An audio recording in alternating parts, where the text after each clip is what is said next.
Assalamualaikum warahmatullahi wabarakatuh. Selamat pagi semuanya, anak-anakku yang saya cintai dan saya banggakan.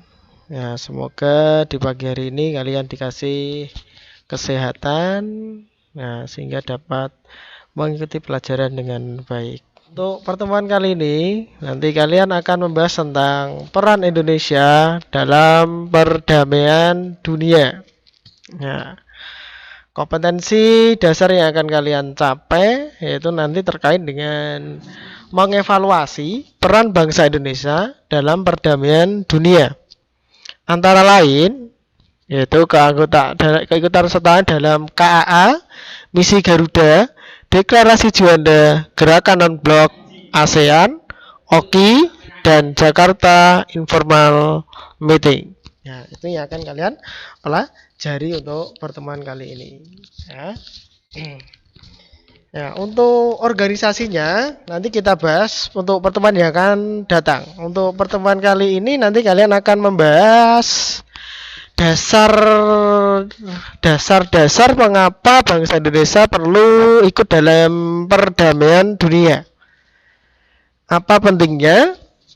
Apa keuntungannya? Kenapa harus ikut? Nah, itu yang akan kalian pelajari. Oke. Ya, pertanyaan yang pertama. Ya, kira-kira apakah dasar peran Indonesia dalam perdamaian dunia? Ada dasarnya tidak? Nah, ini yang akan kalian pelajari. Apakah ada dasar peran Indonesia dalam perdamaian dunia? Dasar ini maksudnya apa? Landasan hukumnya. Ya, landasan hukum. Ya. Berdasarkan landasan hukumnya memang sudah diatur dalam Undang-Undang Dasar. Ya, yang pertama itu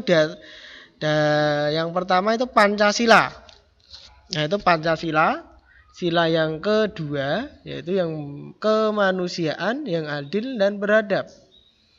Ya.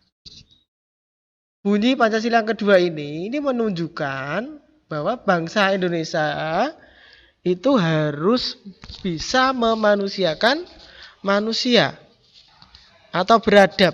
Beradab itu berarti berbaik hati dengan bangsa yang lain, tidak hanya bangsa Indonesia tapi manusia. Ya, nama manusia kan ya, berarti seluruh manusia yang ada di dunia, tidak hanya di Indonesia. Itu yang diharapkan diamanahkan dalam Pancasila sila yang kedua. Nah, apa hubungannya dengan perdamaian dunia? Ya jelas dalam Pancasila sila kedua bahwa menunjukkan kalau manusia yang ada di Indonesia itu harus adil dan beradab. Ya, adil dan beradab.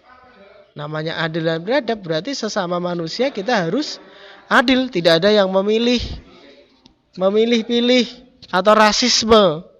Tidak sesuai dengan Pancasila yang kedua.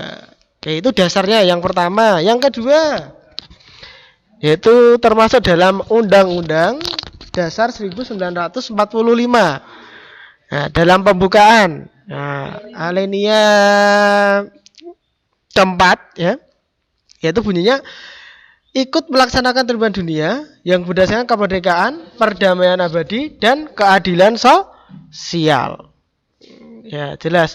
Dalam pembukaan Undang-Undang Dasar 1945, alinea keempat, ya, itu menunjukkan kalau bangsa Indonesia itu harus melakukan yang namanya ketertiban dunia.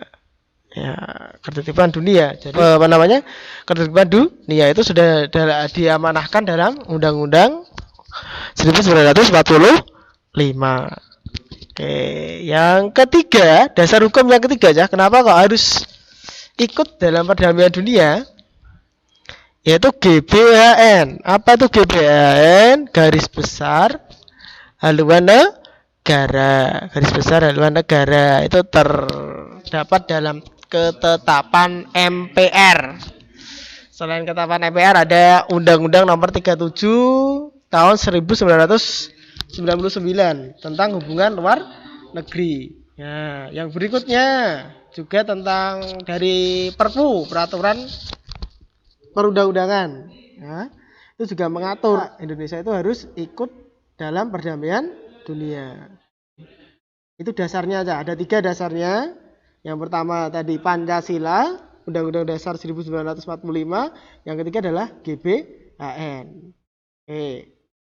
Kita lanjut ya. Selanjutnya, nah, kira-kira apakah penting Indonesia harus ikut dalam perdamaian dunia? Hah? Apa gunanya kok harus ikut perdamaian dunia? Hah? Pentingnya apa? Gunanya apa kok harus ikut? Hah? Oke, kita analisis, kita evaluasi satu persatu ya. Alasannya kenapa kok harus ikut dalam perdamaian dunia? Apakah penting? Ya, jawabannya juga penting. Kenapa penting? Nah, ini alasannya kenapa kok penting. Kenapa dikatakan penting? Ya, harus ikut dalam perdamaian dunia karena penerapan prinsip politik luar negeri yang bebas aktif ya, artinya tidak memihak blok satu dan blok lain untuk mewujudkan kepentingan nasional. Contoh sekarang ini, misalnya Indonesia tidak mencukupi ya kan produk kedelai. Maka Indonesia melakukan yang namanya impor dari negara Cina misalnya. Ya, impor dari negara Cina misalnya aja.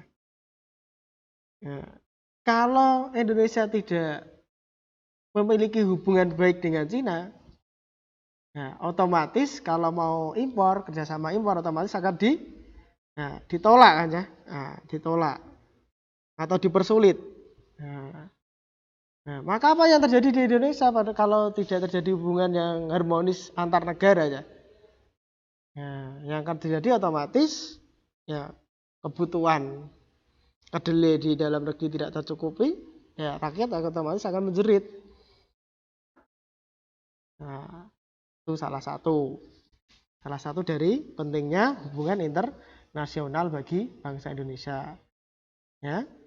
Nah, yang kedua, ya, ini faktor-faktor internal dan eksternal. Ya. Kalau tadi kan saya jelaskan terkait dengan kenapa kok penting? Ya penting karena hubungan itu sangat membantu untuk mencukupi kebutuhan atau kepentingan nasional bangsa Indonesia. Selain itu ada faktor internal dan faktor eksternal. Faktor internalnya yaitu adanya suatu kekhawatiran. Jadi khawatir kalau negaranya tidak dapat berlangsung. Contoh tadi, misalnya tidak dapat impor. Nah, padahal butuh. Nah, nanti negaranya, kemudian ada seperti kudeta. Yang kedua adalah faktor eksternal, yaitu adanya hukum alam ya, bahwa suatu negara tidak dapat berdiri sendiri tanpa bantuan dengan kerjasama dengan negara lain. Ya, tuh. Kita sendiri aja bisa bayangkan, kalau kita tidak tanpa orang lain, ya meskipun kita bisa hidup, bisa hidup ya, makan minum kan bisa hidup. Tapi kalau kalian tidak bersosialisasi, ya bagaimana? Kiranya kalau tidak pernah sosialisasi, ya kamu tahu sendiri kan, ya, hidup secara sendiri. Ya, perdamaian dunia ini dapat terjadi bagaimana? Yaitu melalui apa, Cah? Jalurnya melalui apa? Yaitu melalui hubungan internasional, baik itu secara bilateral antar dua negara atau multilateral, yaitu banyak negara. Ya, contoh PBB, ASEAN, ya, atau regional maupun dunia. Kalau ASEAN itu secara regional karena mencakup hanya di Asia. Itu contohnya. Contoh untuk mencapai perdamaian dunia, yaitu melalui apa? Hubungan internasional. Oke. Nah, kemudian faktor yang berikutnya selain faktor internal dan eksternal, mengapa kok perlu hubungan internasional dan perdamaian dunia ya? Yaitu kondisi politik global pada awal Indonesia merdeka. Ya. Yaitu pada waktu itu terjadi yang namanya blok-blokan ya. Ibaratnya blok-blokan itu kalau bahasa Jawanya bolo-bolonan. Ya, yaitu ada blok barat dan blok timur. Nah, blok barat itu Amerika Serikat dan sekutunya, pahamnya liberalisme. Kemudian blok timur namanya Uni Soviet dan sekutunya ono Cina, ono Vietnam. Nah, namanya komunisme. Nah, posisi Indonesia di mana pada waktu itu? Nah, pada awal Indonesia merdeka yaitu membentuk yang namanya gerakan non-blok. Jadi tidak memihak blok satu ke maupun blok yang lainnya. Anggotanya Yugoslavia, Indonesia, Mesir, India, dan Ghana. Nah, itu tidak memihak blok salah satu blok. Nah, tujuannya apa? Untuk menciptakan yang namanya politik luar negeri Indonesia yaitu bebas aktif. Nah, itu sudah tercantum dalam Undang-Undang Dasar, Pancasila, dan GBHN. Oke. Ini akan kalian. Ya, yang terakhir, bentuknya apa saja? Nah, bentuknya apa saja politik luar negeri Indonesia yang bebas aktif? Yaitu ikut dalam anggota PBB, penyelenggaraan KAA, misi perdamaian dunia, nanti misi Garuda ini ya, tentara Garuda, tentara Indonesia namanya tentara Garuda. Kemudian ikut organisasi nasional, ini ada APEC nanti, ASEAN, OKI. Nah, kemudian kepentingan Indonesia yaitu adanya deklarasi Juanda ya. Jadi negara Indonesia yang ini besar sekali dan terpulau-pulau ya. Nah, terpisah oleh lautan ini sangat penting sekali adanya deklarasi Juanda untuk mengatur batas wilayah laut Indonesia, teritori Indonesia. Ya, itu nanti akan kalian pelajari di minggu yang akan datang.